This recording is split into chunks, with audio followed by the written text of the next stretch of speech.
Today, we're launching a totally unscientific but completely necessary theme park experiment. From Disney's 4 very different parks to Universal's ever-expanding empire, we will be breaking down just how packed these parks actually get and which guests these resorts cater to. Also, if you're wondering, this is not my kitchen, this is actually my laboratory, because if it was a kitchen, then this would be weird.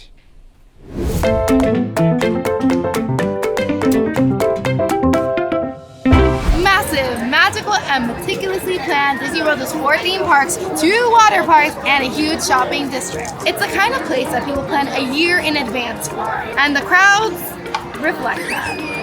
Best for families of kids, first-timers, nostalgia lovers, and anyone who thrives on a detailed itinerary. The vibes are wholesome, iconic, and require stamina, and possibly spreadsheets. Crowds are constant, peaks during weekends, holidays, and school breaks. But Lightning Lane, Disney's pay-to-skip-the-line service, adds another strategy to skipping long lines.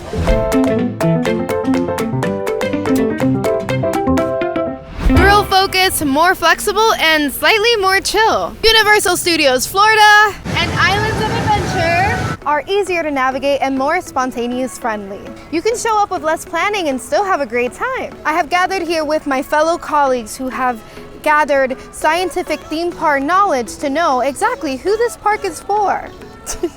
Universal is great for adults, thrill seekers, Harry Potter fans, and families looking for a vacation with less pressure. The vibe is fast-paced, high energy with more last-minute freedom. Yes! The crowds are busy but more manageable than Disney. Locals and short-stay visitors means less long-term congestion. Thank you, fellow colleagues. I shake your paws, but they're not accessible right now for all of your hard work. However, Epic Universe is a totally different story. Did someone say Epic Universe? Can't resist talking about that. Epic Universe is the brand new theme park that has joined the Universal Orlando lineup. And let's be real, when there is something new on the theme park scene in Orlando, then people are gonna show up in droves to experience it. There are 5 new lands, 4 of which are fully immersive portals or worlds. So those are gonna have their own food, their own characters, their own rides. It's super immersive, and folks aren't just spending part of the day there, they're coming for a whole day. Even people who haven't been to Universal before are booking trips to go to Epic Universe. Now, you might have seen that crowds were pretty low for the opening weeks of Epic Universe, and this is because Universal capped capacity.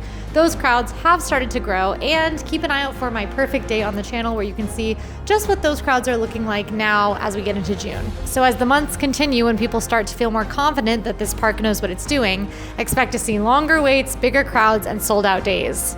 Also, I got a dog. She's 5 months old.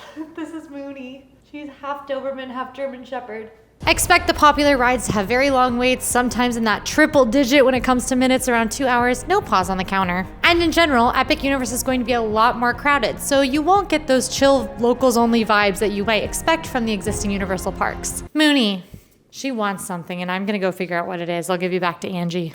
Now let's break down the different parks, what the crowds really feel like, when they peak, and how to navigate them so you can have a fun-filled day.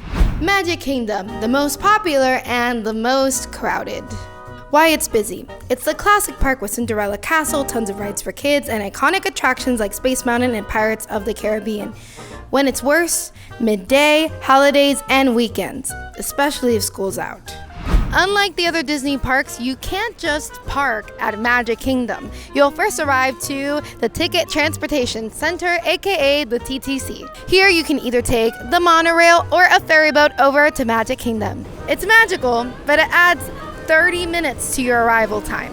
However, if you're staying at a Disney World Resort hotel, you get a direct route to the park. So, something to think about if you're debating whether to stay at a Disney World Resort hotel. Best tip. Get there early or stay late. Rope drop and fireworks time are your best bets for lower wait times. If possible, stay at a Disney World Resort hotel to save some time and avoid the crowd buildup at the TTC. Epcot, a locals park that gets busier as the day goes on. Why it's busy, festival, foods, drinks, locals love to drop in after work on weekends for a stroll around World Showcase. When it's worst, evenings, weekends, and during festivals, which is almost all year round. Knock out big rides like Cosmic Rewind and Remy's Ratatouille Adventure early, then enjoy the calm before the wine and cheese storm rolls in.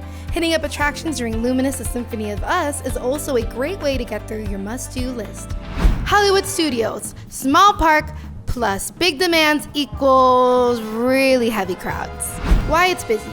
Star Wars, Galaxy's Edge, Tower of Terror, and the incredible nighttime spectacular Fantasmic. When it's worst, most days honestly, it's a smaller park so it feels crowded fast. Best tip, use Lightning Lane, Disney's pay to skip the line service, or rope drop so you can knock out the big stuff early. Animal Kingdom, the most relaxed park but still gets early crowds. Why it's busy? Avatar's Flight of Passage is a huge draw and there's less to do overall, so guests tend to flock to the same few spots. When it's worst, first thing in the morning in Pandora. It actually empties out by late afternoon. Best tip, if you're not racing a Flight of Passage, arrive a little later so you can enjoy a more relaxed time in the afternoon. Here's a quick crowd recap. Magic Kingdom equals most crowded overall. Epcot equals chill in the morning, packed at night. Hollywood Studios equals small park, high demand. Animal Kingdom equals calmest overall, especially in the afternoon. And now that we have covered Walt Disney World, it's time to talk about Universal Orlando Resort.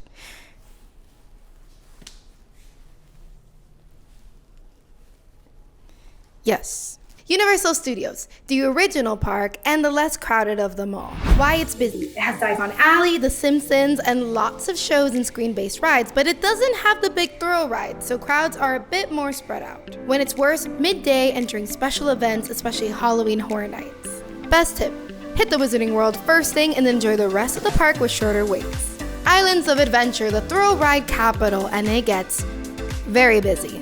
Very fast. Why it's busy. Velocicoaster, Hagrid's Magical Creatures Motorbike Adventure, and Marvel's Superhero Island bring in thrill seekers. Plus, Hogsmeade is always packed. When it's worse. Mornings and early afternoons, especially around Hagrid's. Truly, that is packed the entire day through.